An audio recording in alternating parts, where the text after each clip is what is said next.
Brilliant stuff. Let's talk about some news that broke at the end of last week. Potentially it was Friday this news broke, I think, which is that Nathan Cleverly will be taking on Juergen Braehmer for what I believe is the light heavyweight WBA regular title.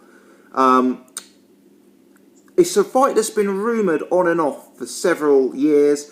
I think Cleverly and Brähmer were first scheduled to fight each other maybe 5 years ago when Cleverly was with Frank Warren, but didn't happen. But anyway, Cleverly's coming off a loss, Brähmer's been inactive, and it's happening now for this WBA regular belt. So let's hear your take on that one, Nathan. I think this is Nathan Cleverly's best chance, and his only chance he's probably going to have again of winning a world title. You know, I think he can beat Brähmer because Brähmer's fought soft opposition, hasn't he? You know, he's in the last 8 years he hasn't lost a fight, and at all. And he's been fighting soft people like Robert Krasinski, and people like that. Enzo McInerney, weak soft opposition. Enzo McInerney was obviously shot. You know, he's defending people, and he recently beat one of his ex-opponent who he beat for the European title 3 years ago. His last event, so he's won his last six. He's won his last 6 title defences, and I just think he's a lot fresher than Cleverly. He's 37 years old. You know, Cleverly's 29, but he's had a harder career, hasn't he? I mean, from Fire, Bellew fight and Kovalov fight. You know, and the Fire fight. I think that might have taken a lot out of him. You know. That was my fight of the year for last year, I think. That was a crazy fight, yeah. Do you know what? I've always been a massive Nathan Cleverly fan, and I sat ringside for one of his early fights, and the hand speed and the output that he had. I think I sat ringside for the. Did he fight Krasinski as well, Cleverly? He may have done. Yes, he did. In the defence about 3 years ago, but it went 12 rounds. Yeah, I think I was there for that fight as well. And he's always impressed me so much. But I don't think what he's got at the top level is that kind of technical, defensive, well-rounded skill. And Juergen Braehmer is a guy who I view as like a chess player. You know, I view him as a technician. I think the key in this fight, in many ways actually, I think this fight could resemble Paul Smith versus Arthur Abraham 1. You've got a guy like Cleverly. Yeah. I mean, Cleverly's going to have the volume. Cleverly, for me, is going to have a speed advantage. But Brähmer is probably the better technician. And Brähmer's probably going to... The punches that Brähmer's going to land are possibly going to be more telling. And he's not going to have a problem landing on Cleverly. Cleverly's open, especially when he's throwing. So I view it as a 50-50 type matchup, but totally, it is, yeah. Close. I agree with your comment though that this is probably Cleverly's best chance. In terms of how you see it breaking down stylistically, do you sort of agree with my thoughts there? Do you think it could be a knockout? Do you think it will go to points? I think Cleverly's going to need a knockout to win. If not, you know what those German judges they'll take it away from him. You know how dodgy they are. So I think he's going to need a knockout, or he's going to have to do something to impress the hell out of the judges. You know. These Germans, they don't give fights away that easily, do they? Yeah. It's difficult. I don't think he's going to knock Brähmer out, you know. Brähmer's knows his way. He's not a heavy hitter, is he? He's a light puncher, Cleverly. He's a light puncher, and Brähmer's very... He knows his way around that ring, doesn't he? He's very experienced in there. He's very... he's got ring craft, doesn't he? I think you raise a very, very good point about the judges. You know, we've had a few go against us, haven't we? We've had Paul Smith and Martin Murray and Matthew Macklin, a few go against us. But recently we also had the Tyson Fury fight go our way. So do you think a dominant performance from Cleverly, if he wins 9 rounds to 3 or 8 rounds to 4, do you think that will be enough to get it? It should be, yeah. I think 8 rounds to 4. I mean, but the only thing that worries me, if this fight had taken place 2 years ago before he fought Kovalov, I would have picked Nathan Cleverly outright to win, you know, because of the beatings he's had in the last couple of fights. That's what goes against him. You're spot on, yeah. I think you're really right there. There was the Kovalev beating, then there was the weight situation with Bellew where he moved up to 200 pounds. I mean, I think that's damaging as well, you know.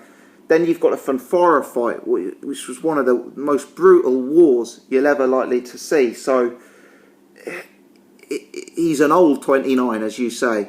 A lot of miles on the clock. Very old. Yeah. With Brähmer, though, I don't know if you feel this way. With Brähmer, it's like, I don't actually know how good Brähmer is here. Because you see him winning lots of fights. You kind of know that he's got that sort of technician, chess player type skill set to his game, which you respect. But at the same time, the level of opposition's been as low as you say, and there's been times, like in that Enzo Macronelli fight, he was hardly devastating there. Like, for me, I'm not sort of sure how good he actually is. He could be very good, but I'm not convinced. I think Cleverly can match him, and I think he's got his number. If that's what. If the fight was England, he'd win it. And because of the judging, that's what's going to go against him. Even if Cleverly was to sort of win it, I don't think the German judges would give it to him. I really believe that, and I think he's got more heart than Brähmer. The beating he took in the Fonfara fight. If he takes that ability into the fight against Brähmer, he could win that. I really believe it. Absolutely. I think he almost won that fight against Fonfara, and I think had his nose not been broken so badly and had he not suffered the cuts in that fight, I think I had it even after 8 rounds. And then he sustained those injuries and it kind of slipped away from him, I felt. But, he showed he's still got a lot left to offer in that fight, I believe. Yeah. Yeah. Loads left, If he can take that sort of ambition in with him in the ring, he could probably knock Brähmer out if he took that sort of style in, the fight and just went for it, let his hands go and went for it. Yeah, so this fight is forming part of like a WBA light heavyweight tournament type thing. So what you've got is Kovalev versus Ward for the WBA super belt, and then for the regular belt you've got Brähmer versus Cleverly, and the winners of those 2 fights will then be mandated to fight each other. So I know Cleverly said that he would happily rematch Kovalev. I've got to be honest and say that I don't particularly fancy, for Nathan's health, sitting down to watch that fight again. Cleverly versus Ward, again, it's a hard fight to see Cleverly winning that, isn't it? Definitely, it's out of his reach, On a Kovalev, that would just be suicide. Yeah. I wonder if Brähmer's victorious, I wonder if Brähmer will step it up against either Ward or Kovalev. He seems to be a guy who's... No, he won't. Do you think he'll just duck it and stay at home? And he'll just duck it and he'll either vacate or wait or expect Kovalev to vacate. I don't think Kovalev would want to waste his time fighting him. Really, I just don't think it's a marketable fight, really. No, it's not. I guess he must have his following. It's a weird boxing culture in Germany. I guess you've got guys like Arthur Abraham and Felix Sturm and Robert Stieglitz, and these guys seem to do very well out there. They don't seem like very marketable fighters to our sort of British opinion, but they seem to do well. They seem to make a lot of money. They seem to get a lot of decisions, as we know. So, maybe a guy like Brähmer is is content to sit there. And I know he started training recently. I saw him in the corner for that Zeuger Di Carolis fight recently. So yeah. I'm wondering maybe if he's no spring chicken. Maybe he's starting to look at life beyond boxing, perhaps, which could tie in well for Nathan Cleverly. Yeah. He's fighting. I think Nathan's fighting him at the right time. He's 27 and everything. This Juergen Braehmer is. I think he could. Now's the better time, and there's no other weak champions in that division either. You look at the champions.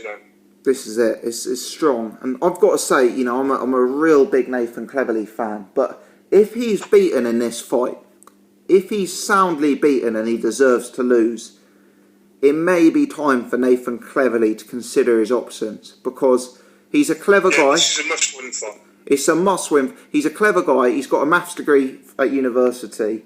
He's earned a lot of money, but he's got a style where he takes a lot of punishment, in the ring, and a lot of punishment. And if he's coming up short against Brähmer and Fonfara, we're probably being told that at this stage he's below world title level, and What's your take on that? Do you think he may have to consider his options if he's unsuccessful?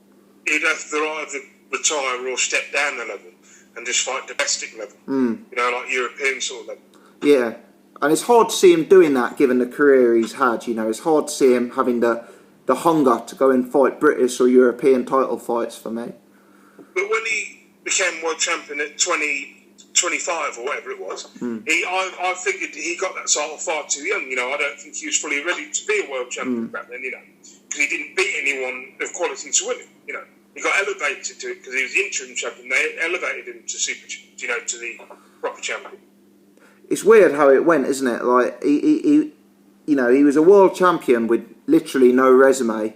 Now he's not a world champion, and he's actually been in with like a load of killers. It's funny how it's kind of it's crazy, isn't it? Turned around. But